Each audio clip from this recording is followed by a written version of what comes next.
and welcome to the Tao of Our Understanding Recovery Podcast. In this podcast, we discuss mystical works of literature and how they relate to recovery. We hope you enjoy today's podcast episode. Hello, everyone. Buddy C, welcome to the Tao of Our Understanding Recovery Podcast. Today we have Marla and Tina and Dan and Craig so far. How is everyone? Doing awesome. Good. Ready to do nothing. You trying not to try? Yeah, that's right. All right. Well, keep trying. I had a sponsee that studied some with me. I called him and said, "What are you doing?" He says, "I'm trying not to try." I'm like, "That's a good one. I'm going to use that." So, Marla, y'all are still doing your daily meeting, right? Yeah, daily recovery meeting. It's free. Okay, and it's at 1 p.m. Eastern. Eastern, yeah. Okay, and that's dailyrecoverymeeting.com, and I've got the link in the note. And if you can't find it, it's under the SRC Facebook page too. Oh, cool, okay. And that's just to any addiction, anything? Okay, good. Any old riffraff. Okay. And then we have a 9 p.m. Eastern, and that's Monday through Friday, right? Okay. And then we have a 7-day a week, 9 p.m. Eastern AA meeting. And you can get there at zoomaameetings.com, or you can go to Intergroup. I would recommend Intergroup for anyone looking for a meeting. They've got I don't say hundreds of meetings for sure. You can just plug in a time or a type or anything, and they got a great search engine to find meetings. What's it called? Intergroup. Never heard of it. Yes, it's where all the AA meetings online, where they've got them posted. Google Intergroup AA and it'll pop up. Gotcha. But they've got tons of meetings. We our 9 p.m. meeting, we registered on there. We were running 20, 30 people, and we immediately jumped to 60 to 80, and we bump 100 now sometimes. Yeah, aa-intergroup.org. Thanks, Dan. Thank you. But yeah, we got those two meetings going on, so that's good. A lot of people need a meeting right now during the pandemic, because a lot of local clubhouses are not open, and a lot of people like myself, even though the clubhouse is open, I'm still not going back to meetings yet. But our online meetings they're salvation for people.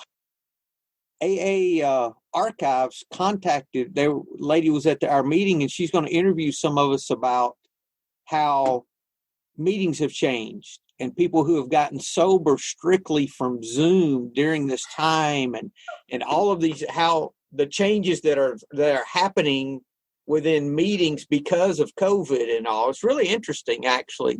We have two people that I know for sure that maybe had gone to one or two meetings before that literally have gotten sober in an online meeting. Never, other than, I think one guy went to one meeting after he got out of rehab and then was online. He's gotten a sponsor. He's worked the steps, everything online. I've been working with guys for years like that, but seeing people every day doing that, it's very different, very different. I'm enjoying it quite a lot now, because our meetings have started opening up. Well, selected meetings, if you got a hall big enough, then you can socially distance, then they're letting some of the groups open up. I'm enjoying it because a lot of people would previously kind of frown on the way that I've done my recovery, because I'm one of the ones that have done it all online. I'm one of the ones that have done everything. I've got the sponsor online. I've do all my meetings online, do my sponsor meetings online, and everybody used to say, "Oh no, that's not how it should be done. You should be sitting down and having coffee with the guys, and you shouldn't be doing all this stuff online." And now they're all coming back saying, "This online stuff is absolutely fantastic. You got a meeting whenever you want it. You can, you're just right there, and then you don't have to drive out in the rain, and it's absolutely fantastic." So yeah, we're really enjoying it. And one of my biggest, I was going to say my biggest nemesis. He was staunchly opposed to all these online stuff. And he came to me the other day. He was like, "Craig, that's just so amazing. You were right." So it's really good for the people that are embracing it. I'm really proud of the people that are embracing. A lot of older people as well, more particularly the vulnerable people that are still shielding. They can't go out. They're benefiting from it so much. It really just has been such an amazing resource for them. And I really do hope it continues once we actually get back to the meetings as well. I'm hoping a lot of people are going to stay connected with this. Our 9 p.m. meeting for sure is going to continue. We've already turned it over to a group conscience and all. And the Fourth Dimensioners is the name of the meeting, and it's on. I mean, it's not going anywhere. We got people all over the country that are involved. We have a group conscience once a month. I mean, everything just like a regular local meeting. The 9 p.m. one's 2 a.m. my time, and that's I go to it occasionally. It's really good. It's nice just to, if you're up and about, you've nothing to do, and you're kind of feeling a bit low and a bit lonely. You can always jump online and just connect with people. And I can do it in my pajamas. Craig showed up, and he's like the new little baby everybody's staring at because he's in Scotland and he's on our meeting, that kind of a thing. Wow, they're like, can you understand us? I'm like, yeah. They start talking louder, Okay, the true man. Any initial thoughts before we read the true man? This one I understood clearly. All right. Well, can you read it for us, Marla? Sure. Being that you understood it. Does anyone need a copy, by the way? What? Everyone got a copy? I can put it in the chat if I need to. Yeah, I'm just going to read it off my computer. Cool. The true man. What is meant by a true man? The true men of old were not afraid when they stood alone in their views. No great exploits, no plans. If they failed, no sorrow. No self-congratulation in success.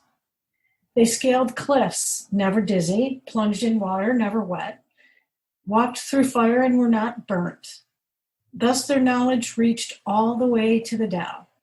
The true men of old slept without dreams, woke without worries. Their food was plain, they breathed deep. True men breathe from their heels. Others breathe from their gullets, half strangled. In dispute, they heave up arguments like vomit. Where the fountains of passion lie deep, the heavenly springs are soon dry. The true men of old knew no lust for life, no dread of death. Their entrance was without gladness, their exit yonder, without resistance. Easy come, easy go. They did not forget where from, nor ask where to, nor drive grimly forward, fighting their way through life. They took life as it came gladly. They took death as it came without care, and went away yonder. They had no mind to fight Tao. They did not try by their own contriving to help Tao along. There are the ones, these are the ones we call true men. Minds free, thoughts gone, brows clear, faces serene. Were they cool? Only cool as autumn. Were they hot? No hotter than spring. All that came out of them came quiet like the 4 seasons. It's pages 60 and 61 from the Merton book on Chaucer. Comments? Dan? Yeah. So there's a verse that came to mind of the Tao Te Ching that was kind of like this one, at least in my immediate reflection, and that was verse 15.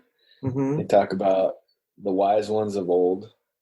And and that verse isn't as descriptive as, this one is, but I think the idea is kind of the same. It says, cautious like crossing a wintry stream, irresolute like one feeling danger all around, grave like one acting as a guest, self-effacing, etc. It basically says the same thing as this one. And so that's cool, for cross-reference. Yeah, go ahead, I'm sorry. Well, I was just going to say, like, the main takeaway that I got, at least from all of this, was I I hear, it's probably not the only one, but one of the ones that I came away with was being present in the moment. Being in water but not wet, sleeping without dreams, like knowing no lust for life, no dread of death. Entrance was without gladness, and exit yonder. Like that's like, hey man, you're born, you live, you die, and you're here. So live now, in the moment, kind of thing. So that was one of the things that I took away. Thanks. Yeah, it really is just an example in all ways of how following the Tao, what that looks like, a picture of someone who is living this thing, Yeah.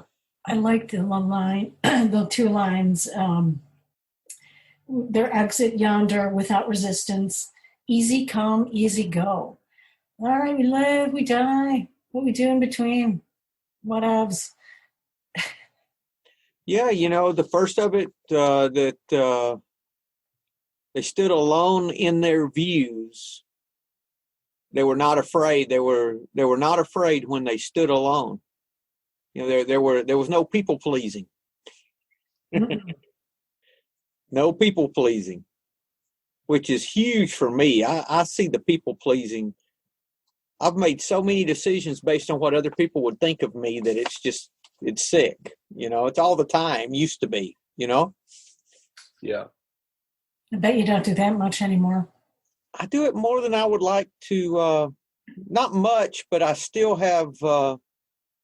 I was really looking at why I am so concerned about getting fat, and that is a big part of that. For whatever reason, is what other people would think of me, which is kind of crazy, but that's a big part of that. Yeah, I mean, crazy. We're supposed to be thin. That's what society tells us. Well, according to my doctor, I'm supposed to be, about 15 pounds thinner than I am. So I don't know. What's the doctor know? Well, they'd say, you're this tall, so you're supposed to be this wide. You're 15 pounds too wide. Are you comfortable, buddy? If you're comfortable, do you eat healthy? Well, I'm learning how to. Well, the big reason why I need to do something with my diet is because of my diabetes. I don't need to be binging on sweets at night, that kind of a thing. So just overall health, if I just do the things health-wise I need to, the rest of it will take care of itself, I think. But it's that people-pleasing is part of that for me. No doubt. And the pendulum, there's not a big pendulum swing. No great exploits, no plans. If they fail, no sorrow. Just that ease of life. Craig. I kind of think this is what this verse is saying, or what this chapter is saying, is don't worry about conforming to everybody else's interpretations. Don't worry about conforming to everybody's idea of what you should be like. And it's exactly like Dan says. We're here. We're living now. Let's do the best we can now and not worry about what everybody else is thinking, because you're not going to get another shot. You're not going to get another chance of it. Let's do things now. I liked the part where it was saying true men of old knew no lust for life. I've got a picture of them all sitting around with Bob Marley smoking a big joint and just relaxing and just yeah, peace man, just whatever. Yeah, just, we're here. Just let it go. Easy come, easy go. I'm marking the spot, Craig. I may or may not take that out about Lao Tzu smoking pot. I don't know if that's a good reference for us to have. I was just how else are they going to relax? We'll see. It's sobriety. I think, It's a recovery podcast, Craig. Maybe like Susan recovery. Now of our recovery. Just so you know. Just to remind you, Sponsee. Is that what we're here for? I just had this vision. Them all sat around the campfire, just relaxing. But the thing is this, though, Craig. Learning to be at that place of ease without having to have a chemical change. That's the whole point, is not to have to change the way you feel physically to be at ease. That's the whole, that's the deal there. Yeah. That's The other part I like was they're talking about they had no mind to fight the Tao. yeah. I picked that one out too. There's just no resistance to whatsoever. I think that I kind of get the impression that they were at that age where they just kind of realised that, you know what, it doesn't matter what we do, and it's not going to change the way things are going to happen. It's not going to change the way life's going to end for us. I can resist it as much as I want. I can go kicking and screaming, but it's still going to happen. But we can learn that before we have to let circumstances, now not everyone that gets old learns that. That's part of what, like in the 10th step, when we've ceased fighting anything and anyone, even alcohol, bottom of page 84.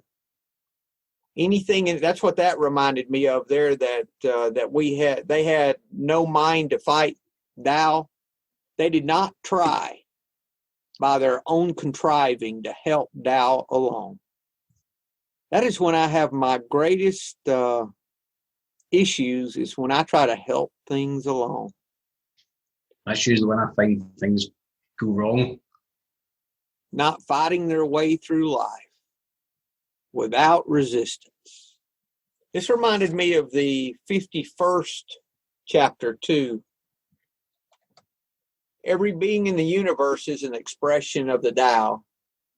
It springs into existence, unconscious, perfect, free, takes on a physical body. Let circumstances complete it. That is why every being spontaneously honors the Tao. The Tao gives birth to all beings, nourishes them, maintains them, cares for them, comforts them, protects them, takes them back to itself, creating without possessing, acting without expecting, guiding without interfering. That is why love of the Tao is in the very nature of things. That's Stephen Mitchell's 51st chapter. The very nature. I saw meditation too. Dan, you have something?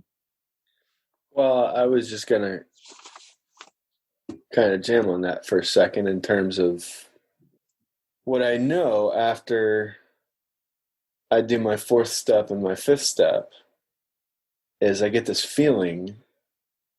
I mean, you could call it relief. Sometimes I can call it restful awareness. But I feel like that what I'm doing is I'm revealing my patterns and then speaking them aloud, which basically takes the power out of all the stuff, right? And so in that moment, after I've completed it, I have, a sense of accomplishment, sure. But what I feel like what I really have is I have a direct sense of my original nature in that moment. And that original nature being one of, when I was born, I didn't know about ego. I didn't know about race. I didn't know about socioeconomic stuff. I didn't know that I had to know what I wanted, all that stuff. And so after the 4th and 5th step, I become reconnected with that, with my original nature. And that is something that's always with me. It's always there. But I cover it up with all this other stuff, right? But that's the original nature that we're talking about, that is Tao. That's there's no need to fight it. There's no need to improve upon it because it's already there. Like Dorothy's slippers, she always had the ability to come back home. All she had to do was just use it. And I feel like for us, that's exactly the same thing. Like we spend how much time, how much reading trying to get to enlightenment, all this stuff. But what we don't know is we already have it. It's already there. We have but to let go. But we spent I spent 40 years learning how to hold on. So it's going to take a minute for me to figure out, hey, Dan, now that you've built all this, like, let's start deconstructing it, piece by piece, taking out what I don't need, holding on to what I do. So anyways, that's what that made me think about.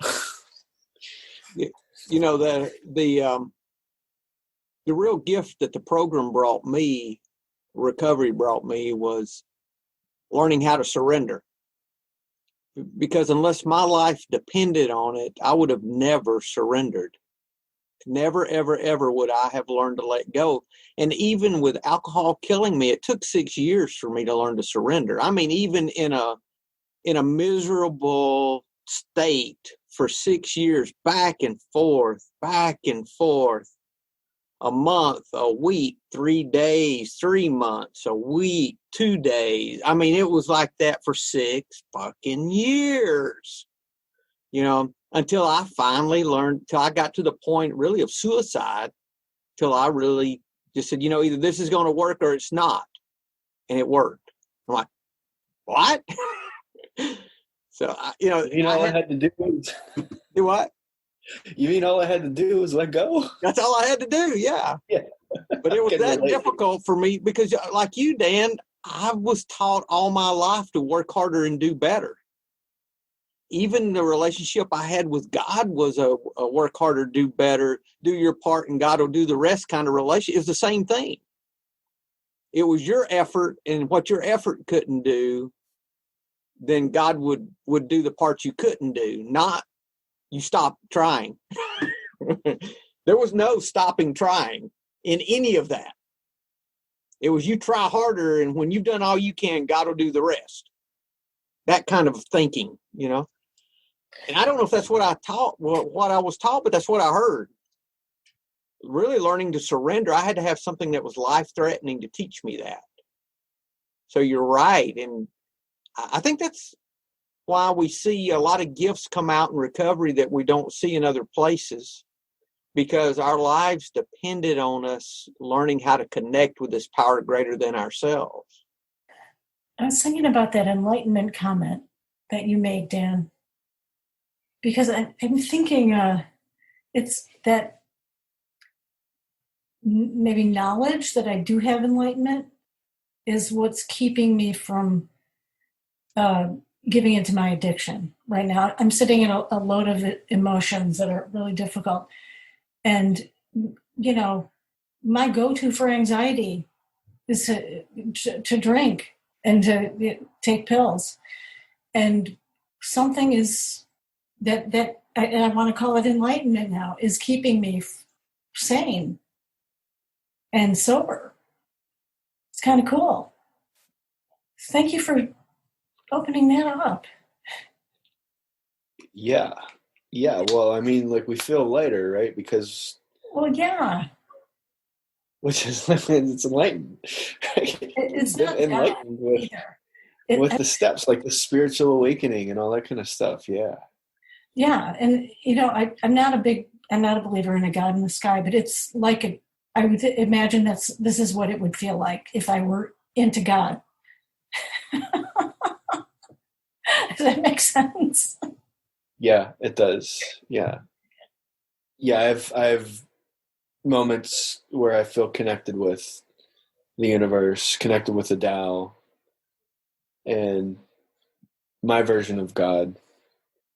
And it's great. Contentment, tranquility.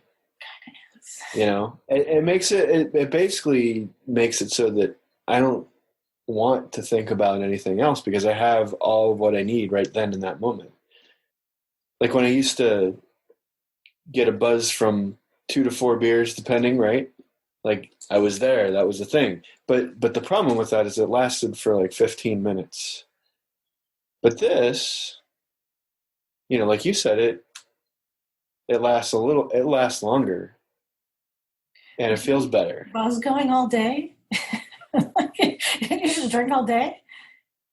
Keep it going? No. I would hold on until like the end of the day, and I'd be like, and then at the end, I would, do the drinking, and that's when it would. So I'd have to wait all day just for 15 minutes of relief. Yeah, it was sucky. Yeah, I get it. Ooh. But I don't have to do that now because of that feeling that you described. How do you make that? Go ahead, Marla. Excuse me. I'm sorry. I just said it's a little joyful. That's all. Yeah. Hell yeah, it is. So how do you make that connection, Dan? What's your process for making that enlightened connection? I know meditation's part of it. Well, look, I'm not qualified to say if I'm enlightened or not. But you are in your own. Clear. I mean, but what I'm saying though is you've experienced some enlightenment.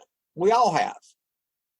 Okay, fair. Say, because we all have gotten relief from our alcoholism, or we wouldn't be sitting here, or our drug addiction.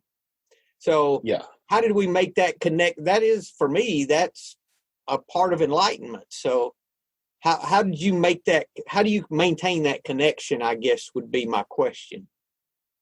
Well, lots of different ways to put that. The simplest way would be to say chop wood and carry water, which basically means I keep doing the things that got me to that awakened state in the first place, which is a daily practice of the steps. Now, that doesn't mean that in the morning I sit down with a pad and a paper and be like, okay, step 1, am I powerless? Yes. Am my life unmanageable? Yes, this is how it's manageable or unmanageable. Eventually what happens is if I practice it over and over again, it becomes semi-automatic. Okay, so that's one thing. It's just, practicing. And how do I practice? Well, going to meetings and talking with people, working with other alcoholics, addicts. Mm-hmm. And then, so meditation, daily meditation, like consistent, whatever the meditation is, whether it's 5 minutes or 15 minutes or 30 minutes or whatever, it doesn't matter. For me, the key thing is consistency, like over and over and over again, like not skipping. Do you get to a point when you're meditating that you say, that's enough, and then you can go on, or do you just do so much and then stop regardless, or how do you do that? I'm just curious. Well, okay, so I've got a routine, and I perform the routine pretty much every day. And so it's 5 minutes of just breathing, being aware of breath and stuff, and then it's 10 minutes of sitting, which is trying my best to be in the moment with myself, observing my thoughts. Like, my thoughts don't stop. Sometimes they're just batshit crazy. Other times they're a little more still, and that's okay. The idea is that I'm just watching them, right? Or I'm trying my best to watch them. And when they drift and I remember that I'm meditating, I just, without scolding myself, just kind of come back and say, hey man, let's listen to the fan again, or something like that. Mm-hmm. And then, and I do this other thing. I'm calling it bootlegged Kriya. It's not the Kriya yoga of Lahiri Mashaya. Mm-hmm. It's basically, it's pranayamic. Mm-hmm. Anyway, so it's breathing in, being aware of all the chakras, and then breathing out and being aware of the chakras on the out breath, and then sitting for 10 more minutes, just to let everything kind of settle down after that, because it's an exercise, right? And then after that, I'll read a verse of the Tao Te Ching. And lately I've been getting into like throwing a hexagram with the I Ching. Really? Which is super dope. And that's all I dare say, because I don't want to kiss and tell with the universe. Yeah. That's a good one. But that's what my routine looks like. Okay. Thank you for asking.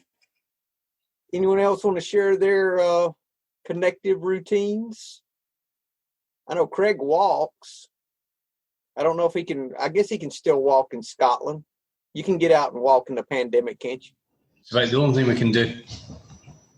We're no longer allowed to go to other people's houses. We've went right back. We've taken about 10 steps back now. But the pubs are still open. But they have to close early at 10 o'clock. So apparently COVID stops at the bar doors. So yeah, my routine is walking. That's I like that time. I like that time first thing in the morning. Sometimes I go at night time, but I just love that 4:30, 5 o'clock in the morning. Nothing's about. Nothing's stirring. It's just it's just great. There's I think there's definitely I connect better to my spiritual side. I connect better to God. That's my time when everything's just kind of thinking about waking up, and I think it's a magical time of the day. I've binge watched Stephen King's The Mist on Netflix this week, and the next day that I went out, there was a thick fog, so it was more of a run than it was a walk. and I go, it's pitch black because I live out in the countryside, so I've got my minus hat light on, and when you walk in the mist, it kind of the light amplifies it also. It was pretty spooky, so that I was praying pretty hard that morning. But no, that's how I do my spiritual connection. I find it if I've not done that, if I've not been out, then there's something going to be off kilter during my day. I'm not going to be as settled as I should be. What do you do as you walk? Do you pray, or do you just think? Sometimes do you do gratitude. What do you do? Yeah. Sometimes I do nothing. Sometimes I do very little. Sometimes I've got my headphones in, just listening to something nice and light. Mm-hmm. Sometimes I've got a podcast on. Other times I'm just listening. Other times I'm just listening to the silence, just taking note of everything that's going on, and just appreciating everything. There's a part we've got a couple of reservoirs up a bit, and just as you come around, normally at a certain time the sun's just coming up, so it's just on the horizon, and you get this overwhelming sense of how little you are in the universe. Nothing that I could do could produce something as awe-inspiring and as beautiful as a sunrise. Just sometimes you see the sun coming up, it's got that nice orange glow and it's reflecting off the clouds. It just throws you into such a great place of gratitude that you're part of this world. And do you know what? I don't really have to do anything. It's going to happen. The sun's going to come up and it's going to go back down again, and I really don't have to interfere with it. And I'm just grateful that I don't have to get involved in anything that complicated. All I have to do is just come along and be. You don't have to you don't have to solve the world, the problems of the world. They don't need dregs. Do you know what? Apparently I'm underqualified for that. And I should just let things be. Yeah. That's good, Craig. Thank you. Marla, you want to share what do you do? Well, how do you do your connection? Really through yoga? Yeah. Yeah. It's, I just closed my computer off, but the last verse of this true man, where the brows are soft and the face is serene, that's how we're supposed to look and feel in a yoga pose. Equanimity, serenity. We're supposed to have Buddha face and mean it and feel it in our body. But my meditation is really through yoga, because I can just be so in my body. How long did it take you doing yoga before you were able to be in that place? I'm still not in that place. I'm sorry? I'm not totally in that place. Yeah, but I mean, even getting a glimpse of that place, because when I do yoga, I'm nowhere near that. I mean, I am just... It's been a long time. I have the right teachers. It's been, I would say, 18 years it took. Oh, okay. I've been practicing since before, 1998, something like that. Oh, okay. So that's my serenity place. I feel better then. Thank you. Oh, yeah. Oh, it takes a long time to learn yoga. Ooh, yeah. Yeah, I always had this sense that, there's the poses and the physical aspect, but then there's also the breathing and the meditative aspect of it that I never was able to get to. Exactly. That's the biggest part of it. There's the 8 limbs of yoga, and the poses are just one of the limbs. So, nice. But you need the poses to get to the last few limbs. So it's an intricate philosophy, but it's of course connected. Yeah. That's awesome. Thank you, Marla. How about you, Zach? We haven't heard from you today, sir.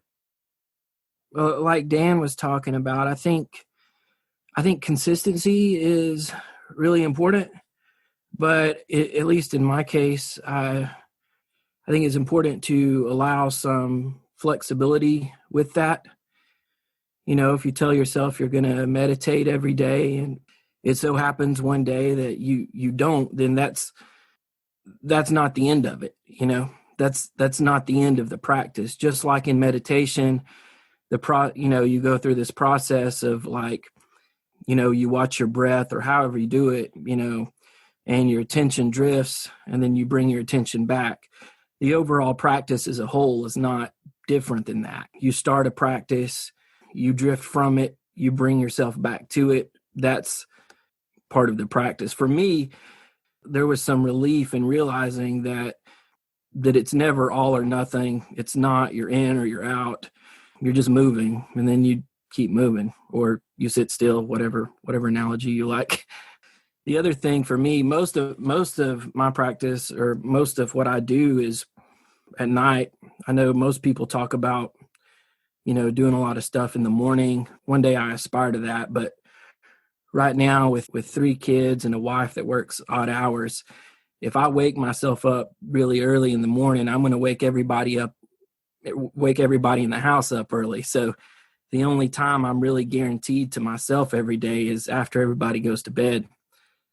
You just have to find a thing that works, find something you can start. Thank you, Zach. Yeah, I do a lot of similar to that. I start with reading and then do some breathing and may do my Qigong and then my meditation. It just depends. But, my kid's up and grown. I don't have little kids in the house, so it's easier to set a clock and get up and do a pretty regimented routine. But what I found for me is it's really more, it just wakes me up for the day, and my real God moments come when I meet with a sponsee or have something like this going on. It's like my meditation time is just making me aware so that I can be ready, so I can spend the day in a receptive, responding manner, I guess would be and sometimes I'm meditating and I just don't want to stop, and I say, well, I'll go another 30 minutes and I don't want to stop. I get this, it's like it's never enough sometimes. I don't know. It's kind of crazy how it happens. That's only been the last last year or so. At first it was like, okay, I did my 20 minutes. I'm done. It was okay. It was good, but it's time to move on and do something else, but, and it's like I can get to just a sense that, okay, I can continue, but I'm there, I'm okay, I'm okay. That's why I was trying to get an answer out of Sensei. Oh, y'all get ready for Sensei for next week. We got to do our questions for chapter 3. I posted it in the Facebook. If y'all have anything, not, I have to come up with some stuff. He wasn't happy with how I phrased last time, so I'm going to have to phrase him better. Somehow he didn't like it, so I'm going to have to work on that. But I think I asked him to explain. He doesn't want to be asked to explain. So I said, okay. Yeah. But it's, it's just about like Richard Rohr talked about. He sits and stares at a candle for 20 minutes in the morning. And the first time I heard that, I was like, what the fuck? What good does it do to stare at a candle?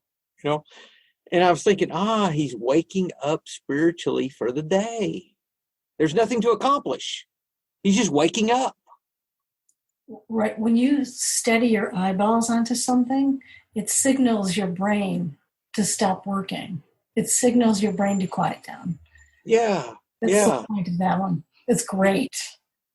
Yeah. So he sits with a cup of coffee and stares at a candle for 20 minutes in the morning. That's how he wakes up spiritually for the day. Talk more about the coffee part of it. How does that work? And what kind of coffee? Zach, we have the thing here in the South called the BC powder too. Well, matter of fact, he mainlines coffee. Mm. These are BC powder is coffee, is caffeine and aspirin. That's all. Working on getting some sponsors. Dan's got a comment on that. You never had a BC powder, Dan? No. You live in North Carolina, man. You didn't take BCs when you were in North Carolina? I was too busy drinking my face off. Oh, okay. But I think it's just getting ready for the day, and just listening, learning to respond rather than react, and and this part on where they're talking about helping the Tao out, helping your life out, helping the path, the flow out instead of fighting and contriving and helping things along. You just learn to be at ease. Correct? I found that I was getting involved in too much, and that was becoming far too much of a distraction. Explain. I was reading different books. Oh. I was doing my taekwondo. I was trying to work. I was trying to be a dad, trying to be a husband. I was trying to do this, that, and the other. I was trying to follow one person, follow another person, and I wouldn't say I forgot the path that I've taken, but I think I was diversifying far too much, and it was acting as far too much of a distraction. And there's just something somebody was saying about concentrating on breathing and concentrating on the flame. That kind of got me thinking that, just by concentrating on that one thing, it can make me better at focusing. So what I've actually got rid of a lot of things in my life. I've got rid of the taekwondo business. That was a big thing that I wanted to get rid of. As much as I love doing it, it just wasn't conducive to what I was doing. It was becoming. It wasn't helping me be the best version that I could do. I could be myself, but the person I was working with just wasn't in line with my principles. And there was a lot of distractions with that, and it wasn't taking me away from my program. It wasn't affecting my sobriety. It was affecting my mental sobriety. That was probably one place. So I had to let a lot of things go so that I could get things back in balance again. And it reminds me that the 41st verse of the Tao, and that's talking about. It says a wise student hears of the Tao and practices it diligently. The average student hears of the Tao and gives it thought now and again. The foolish student hears of the Tao and laughs aloud. If there were no laughter, the Tao would not be what it is. So what I was kind of getting from that is the fact that if you really want to be diligent, if you want to be, I think there's an old saying, it was a jack of all trades, master of none, because we're getting involved in doing so much that we're not really paying attention to things we really should be doing. And if I'm paying attention to, because I was talking to this about Buddy just before he came on, I'm finding that I'm doing things at home that I should be doing in my working hours. And it's taking the focus away from what I should be doing at the house. It's taking away the focus that I should be spending with Louise as a husband and Callum and Caitlin as a dad. I should be focusing my attentions on them rather than being distracted far too easily. Even things like reading, I'm struggling to find a book to read that I'm going to enjoy, and something that's not going to distract me from where I want to be. I like reading novels. I like the occasional. I like the Roman saga stuff. I like the Robert Fabry stuff and the Simon Scarrows. But I've even found myself thinking to myself, this really isn't serving its purpose to me. So I've had to drop that sort of thing as well, because it's placing doubts in my mind as to nothing sobriety wise. There's no. My sobriety is not at risk or anything like that. But I'm just thinking to myself, look, where do I go now?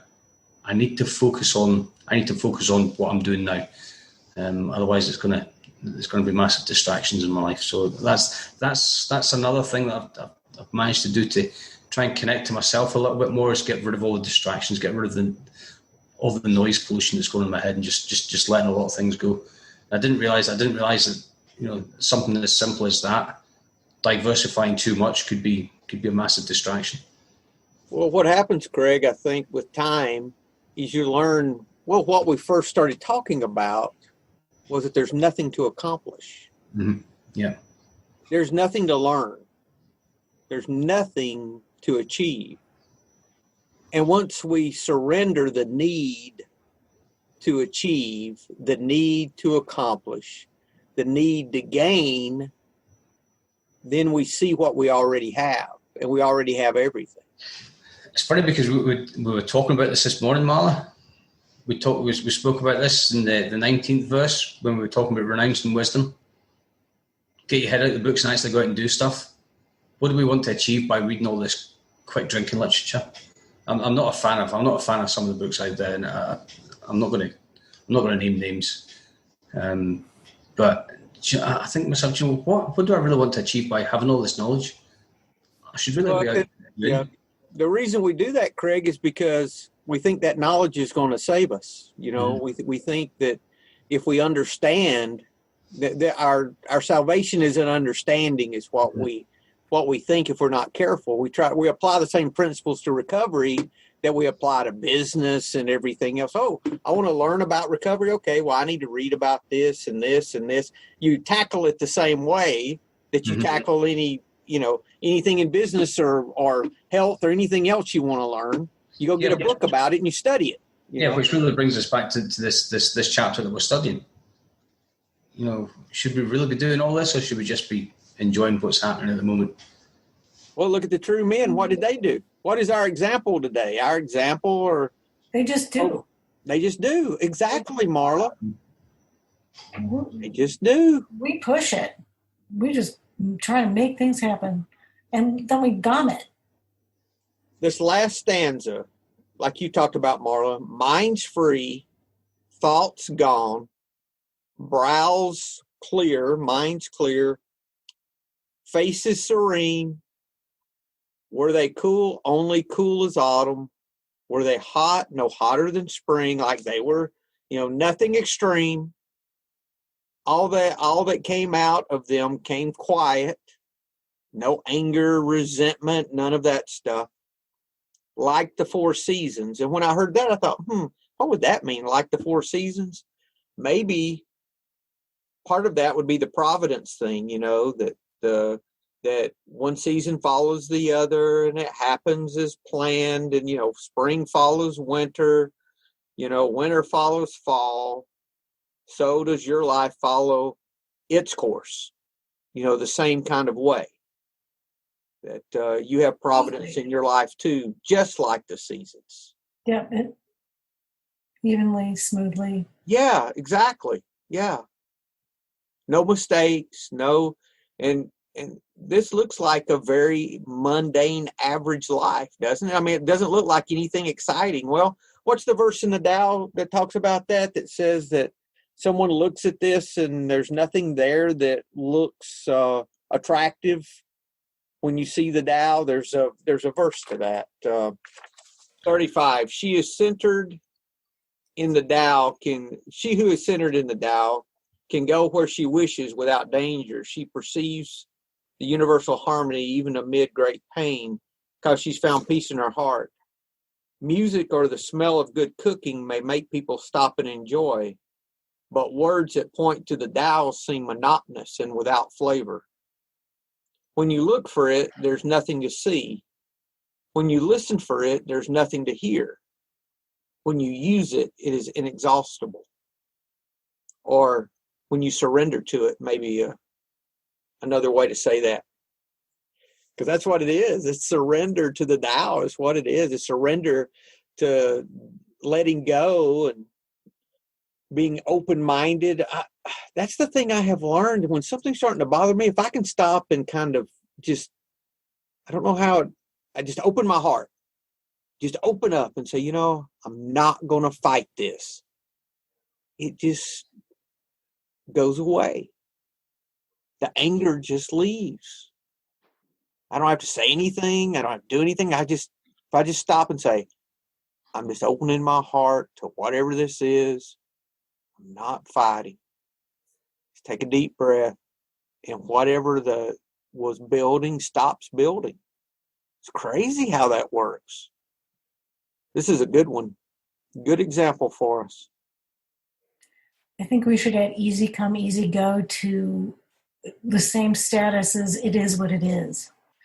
Easy come, easy go. I think I will. Can I use that for the title? I believe I will, Marla. Is that okay? That's as good as any for this.